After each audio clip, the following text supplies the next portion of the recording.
Իմ Աստված, ինչի համար ես թողել ինձ։ Հեռու ես իմ փրկությունիցը և իմ հառաչանքի խոսքերիցը։ Ով իմ Աստված, ես կանչում եմ ցերեկը, բայց դու չես պատասխանում, գիշերն էլ, բայց հանգստություն չկա ինձ համար։ Բայց դու սուրբ ես, ով Իսրայելի գովությունների մեջ բնակողդ։ Քեզ հուսացան մեր հայրերը, նրանք հուսացան և դու փրկեցիր նրանց։ Դեպի քեզ աղաղակեցին և ազատվեցան, քեզ հույս տրին և չամաչեցին, իսկ ես որդի եմ և չէ թե մարդ, մարդկանց նախատինք և ժողովրդի անարգանք։ Ամեն ինձ տեսնողները ծաղր են անում ինձ,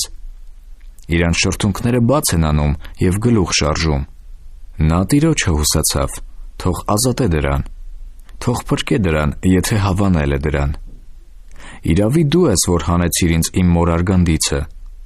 դու եղար իմ հույսը իմ մոր ծծի վրա։ Ես իմ մոր արգանդիցը քեզ վրա եմ գցված, իմ մոր փորիցը դու ես իմ Աստվածը։ Մի հեռանար ինձանից, որովհետև նեղությունը մոտ է, որովհետև օգնություն անող չկա։ Իմ չորս կողմը շատ զվարակներ պատեցին, և Բասանի զորեղ եզները պաշարեցին ինձ։ Իրանց բերանը բաց արին ինձ վրա, ինչպես գոռոզ և հափշտակող առյուծ։ Ես ջուրի պես թափվեցա, և իմ ամեն ոսկորները լուծվեցան։ Սիրտս որովայնումս հալած մոմի պես եղավ։ Զորությունս չորացավ խեցիի պես, և լեզուս քիմքիսը կպած, և դու մահի հողի մեջ դրիր ինձ։ Որովհետև շուները պատեցին ինձ, և չարերի ժողովքը շրջապատեցին ինձ։ Իմ ձեռքերն ու ոտքերը ծակեցին։ Ես համարում եմ իմ ամեն ոսկորները, բայց նրանք նայում և դիտում են ինձ։ Շորերս բաժանում են իրանց մեջ, և պատմուճանիս վրա վիճակ են գցում։ Բայց դու, ով իմ Տեր, մի հեռանար, ով իմ զորություն, ինձ օգնության շտապիր։ Փրկիր իմ անձը սուրիցը և իմ կյանքը շան ձեռքիցը։ Ազատիր ինձ առյուծի բերանիցը և պատասխանիր ինձ Գոմեշի եղջյուներիցն ազատելով։ Ես քո անունը կպատմեմ իմ եղբայրներին, ժողովրդի մեջ կօրհնեմ քեզ։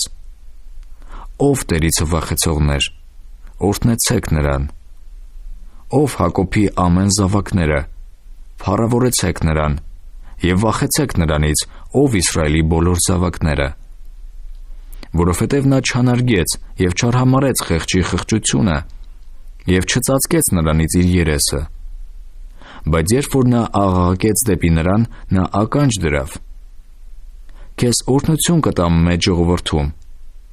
իմ ուխտը կկատարեմ նրանից վախեցողների առաջին։ Թող խեղճերն ուտեն և կշտանան, թող օրհնեն Տիրոջը նրան խնդրողները։ Ձեր սիրտը թող ապրի հավիտյան։ Երկրի ամեն ծայրերը կհիշեն և Տիրոջ մոտ կդառնան։ Հեթանոսների ամեն ազգերը քո առաջին երկրպագություն կանեն։ Որովհետև Տիրոջն է թագավորությունը, և նա իշխանություն է անում հեթանոսների մեջ։ Երկրի ամեն պարարտները կուտեն և երկրպագություն կանեն։ Նրա առաջին վայր կընկնեն ամեն հողը իջնողները, որ իրանց անձը չեն ապրեցնում։ Սերունդը կծառայե նրան, նա Տիրոջը ազգ կհամարվի։ Կգան և նրա արդարությունը կպատմեն այն ծնվելու ժողովրդին, թե այս ամենը նա արավ։